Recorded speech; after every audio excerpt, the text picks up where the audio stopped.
悶爆數機，為民主 keep 住靚。4萬個支持者逼爆仰光街頭，就係為咗喺全國民主聯盟總部睇緬甸良心演說啊嘛！啲 fans 不論年紀都叫佢做媽媽。佢叫啲 fans 唔好放棄希望啊！斷斷續續被軟禁咗15年嘅昂山，話自己冇憤恨過軍政府，多年嚟冇得上網、冇電話嘅佢，並冇同世界脫節噃。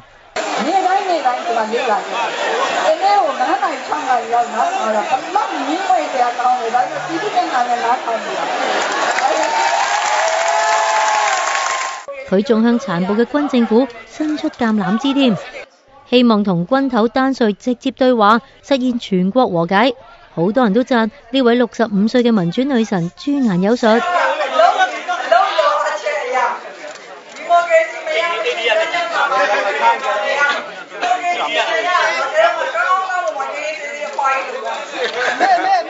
咁又係，緬甸人民都希望你幫到解除西方嘅制裁啊嘛，大把嘢你做啦。